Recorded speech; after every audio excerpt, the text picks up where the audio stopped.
Can ambition and mental health truly coexist in leadership? You probably feel like you're pushing yourself too hard, more like pursuing success comes at an extra personal cost. Every year you set and achieve goals, and for the ambitious souls, reaching the tip of Mount Everest literally whets your appetite for the next mountain. Your motto is clear: you're going to get there. With or without obstacles, with or without barriers, with or without thorns on your way. The elephant does not limp while walking on thorns, and neither will you. At what point does your drive for success start to feel exhausting? And is it possible to chase your dreams without sacrificing your well-being? In this video, I'm going to share with you 10 practical strategies on how to balance ambition with your mental health the right way so that you can lead effectively without burning out. Welcome back to my channel, and if it's your very first time stopping by, my name is Nancy. You're going to find me here mostly discussing topics on matters leadership, professional growth, and career advancement. So if it's the kind of content that speaks your language, kindly consider subscribing and pressing the bell, and you will be notified every time I release a new video. I'm always glad, I'm always happy to have you in this workplace leadership community. So if you've ever felt torn between your sense of ambition and your mental and emotional well-being, stick around to the end of this video. The plan is to have actionable tips that are going to bring the two into alignment without leading to burnout. These are tips that are hopefully going to transform how you approach leadership, just the way they did for me.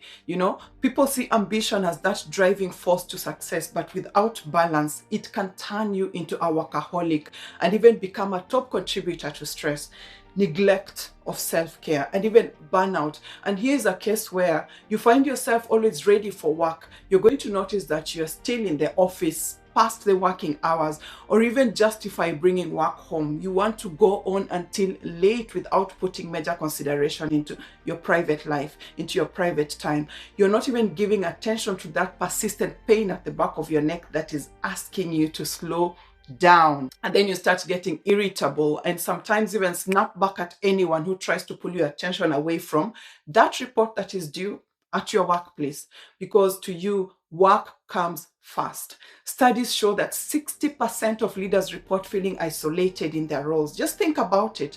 The very thing that pushes you forward can also push you away from your loved ones, even push you away from normal working relationships, and cause deep loneliness that is going to affect your mental health.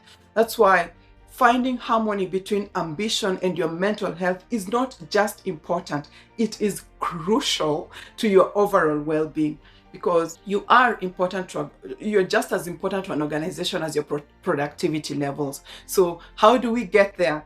Let us look at the 10 strategies that are going to help balance that ambition with your mental health. My personal favorite is number 3. At number 10, set realistic goals. Set smart goals. It's very easy to let ambition lead to overcommitting, but when you break your goals into those bite-sized, manageable and achievable milestones, you're going to prevent overwhelm. And you want to be very specific about the goals that you intend to attain. Write them down if you have to. Putting them in writing is going to give you that element of satisfaction when you cross them off once you have achieved them. And you also want to ask yourself, are your goals measurable, such that you say that by this time I should have attained this? You want to be very realistic about the time you set so that you don't experience overwhelm on one hand, and you also don't find yourself practicing procrastination. And then ask yourself, how relevant is this goal to you and to the organization that you serve? At number 9, get good at prioritizing and delegating. Your call to leadership does not mean that you have to go it alone. You have mentors, you have professional networks, you have your peers to lean on for support and the smooth running of your office, of your role. So if you come from a perfectionist mindset, delegating duties might be a challenge if you consider it a weakness on your part, but delegation is a strength. It's going to help you focus on what truly matters, and you'll be reducing stress while empowering others at the same time.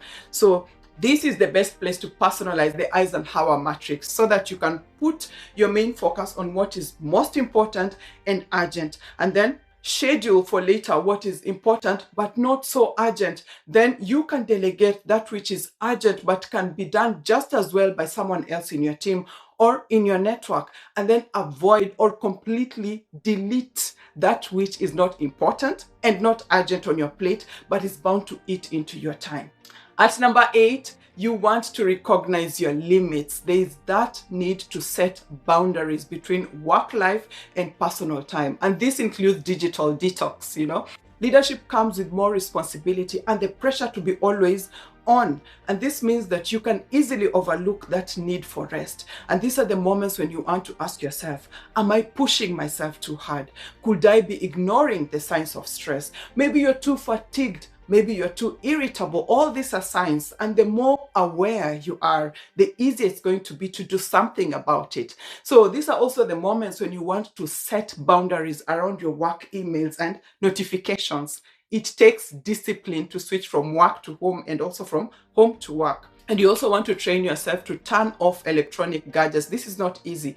If you can, at least 1 hour before you go to bed, relax your mind and body. Go into reset for the next day, Just unplugging from work-related devices at very specific times helps put all the other aspects of your life into perspective. Things like your hobbies, your family time, your private time, At number 7, practice emotional intelligence. In a leadership role, you're going to notice that you're watched most of the time, especially how you handle your emotions. And self-awareness is your biggest ally in exercising emotional intelligence. It's the kind of knowledge that when you have it at the back of your mind, you'll be able to take time to reflect on your emotions, on your triggers, behaviors, understand yourself from an intrinsic standpoint. And you're also going to understand your feelings and how they impact your decisions and how you relate with other people. This practices like journaling, I keep saying journalism, practices like journaling, seeking feedback from trusted colleagues can actually enhance self-awareness. And it's also going to help you to genuinely practice empathy, active listening to your teams, their pains, their concerns, their fears, and understanding their perspective is actually going to help cement their trust in your leadership. And this is where you want to go beyond what they are saying. Consider the nonverbal cues. You want to recognize their emotional needs, digest the information that they're giving you, and then respond thoughtfully. And in the process also ask open-ended questions, mostly to give more room for them to express themselves. And also, you as the leader want to get comfortable validating their feelings. And this can only happen when you look at leadership as an opportunity to serve and not necessarily an arena to flex your muscles. Practicing emotional intelligence is going to help you regulate your emotions. You want to be in a position where you respond to challenging situations rather than reacting to them. And when you consciously practice emotional intelligence, you'll find that you're able to stay calm under pressure without compromising your well-being. You'll be able to maintain composure and even set that positive tone for your teams. At number 6, prioritize self-care. And these are activities that you probably downplay on a daily basis, but they help you relax. They help you get your mind, body, and soul in the right perspective. Self-care is not a luxury in leadership. It is a necessity. Just think of your hobbies. Maybe you're the kind of person who starts your day with that, morning run. You want to spend time in nature, or a full body workout at the gym. Or maybe you're big on that early morning swim. So to you, a day without an early morning exercise is just a spoiled day. Self-care is not selfish. It is a leadership tool. And your teams are just as good as your quality of leadership. Some people like journaling, just like I mentioned earlier. They want to give themselves the me time, alone time to recharge, but from their inner world. And if scheduling quality time with family and friends puts your mind in the right headspace throughout the day, then make it a daily routine. You cannot pour from an empty cup. Just think of activities that don't necessarily feel like work, but they recharge your mental batteries on a daily basis. And then on the flip side, consider what would happen if you do not prioritize yourself. Your body has a way of settling into what it considers routine. For some people, it's probably just scrolling harmlessly on social media until you realize that you cannot function without, Facebook, TikTok, Instagram. You are hooked. self-care is going to require conscious effort on your part. You might have to add or subtract what you ought to from your daily routine.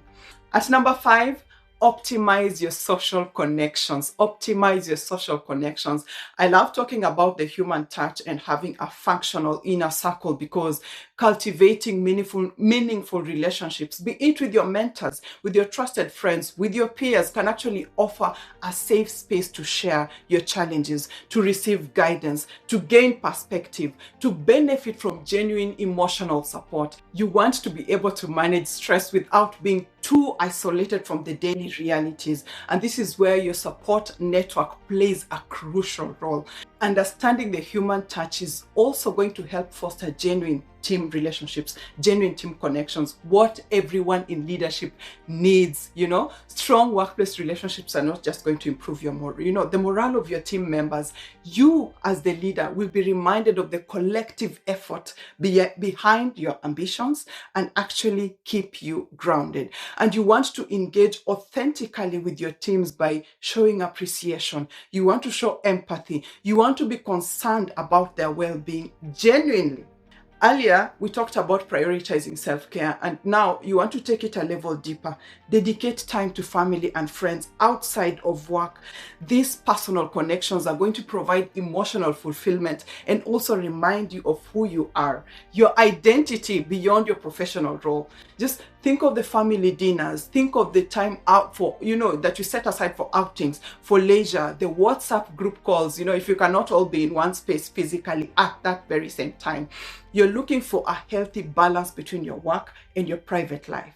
At number 4, time management. The higher you go, the more the responsibilities. And this can also cause your anxiety levels to rise. So effective time management is going to help you reduce overwhelm. It's going to help you reduce stress as you prioritize tasks, delegate responsibilities, and focus on what truly matters. Consider time blocking, where you actually schedule specific time for work and specific time for personal activities.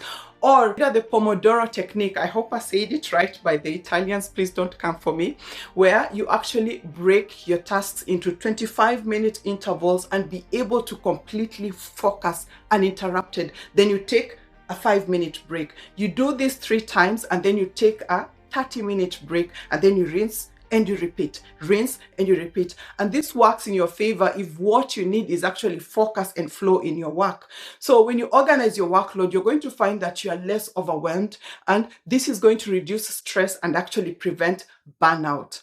Time management is also going to help you boost your productivity and clarity. You want to be able to work smarter and not harder. So by breaking your goals into smaller achievable steps and setting realistic deadlines without necessarily multitasking, you will maintain a certain level of confidence and clarity. And that's a balance that will help you stay motivated without sacrificing your well-being.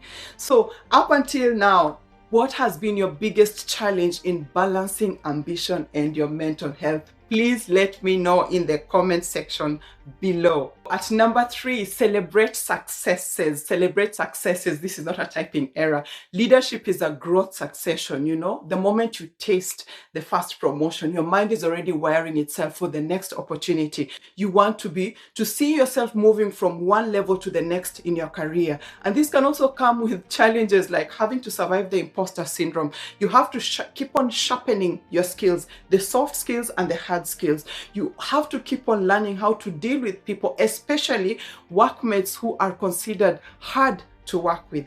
Any amount of success that you experience, however small, is an effort worth noting and celebrating. When this becomes a habit, you're going to see that you also start celebrating other people's accomplishments, other people's achievements, and you'll be unbiased about it. Celebrating successes as a leader is going to help you balance your ambition with your mental strength by literally boosting your confidence. The fact that you can be happy for other people, that moment when you recognize your own sense of progress and accomplishment and those of other people. And this confidence is going to help you stay motivated and dilute any feelings of inadequacy or even burnout from constantly chasing the next goal. Celebrations can come in different form. It could be just as simple as putting it in writing, being happy for yourself, journaling your success, what went right, what you can improve on, and then putting them where you can actually see them. But you can also celebrate by sharing your milestones with your teams, patting everyone on the back for making that project a success, and being very, very vocal about the good. You also want to reward yourself with a well-deserved break or treat. My personal go-to reward is caramel in salted butter cake with some green tea, when I feel like I've truly earned it. These are just the little pleasures of a sweet tooth.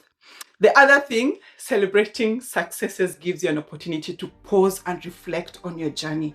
You want to appreciate the effort and the contributions that led to that achievement. And the more you practice gratitude, the more your mental well-being is going to improve. It's going to help you stay grounded rather than feel consumed by ambition.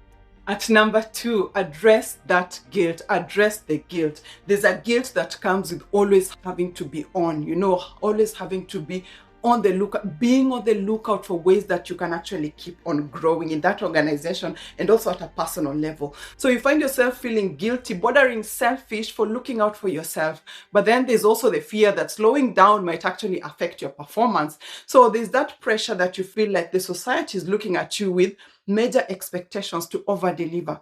Instead of looking at guilt as failure, consider it a signal that balance is needed. Actively remind yourself that taking care of your mental health is going to enhance your ability to lead effectively. So the next time the guilt rises, just write down just one reason why your overall well-being comes before all else. It could be your love for your loved ones, whatever it is that you mean to each other.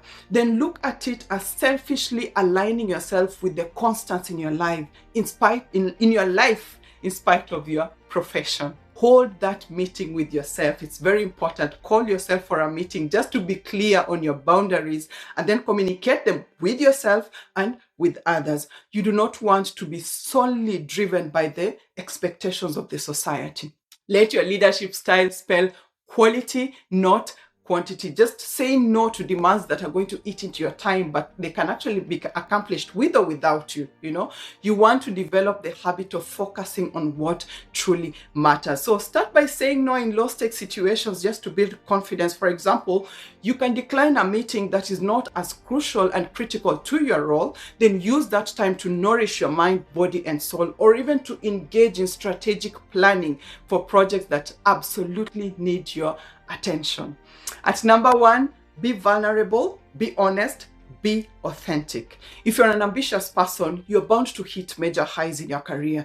But then there are also moments that you might feel like you're crashing down with emotions.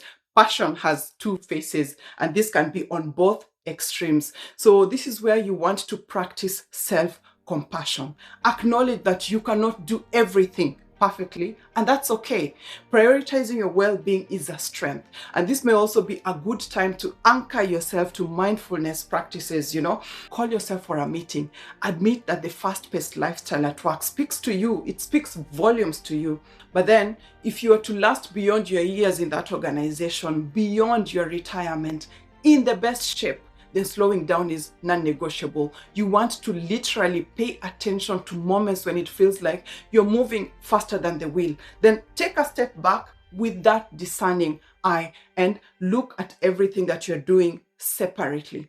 And the plan here is to relinquish perfection. Just treat yourself as you would a very good friend. You want to constantly be aware of your thoughts. You want to be aware of your feelings. You want to be aware of your bodily sensations and the environment around you in the present. Just consider meditation, anchoring yourself to a force that is bigger than yourself. Some people use meditation apps and it works for them. For the faith-based, prayer works just fine.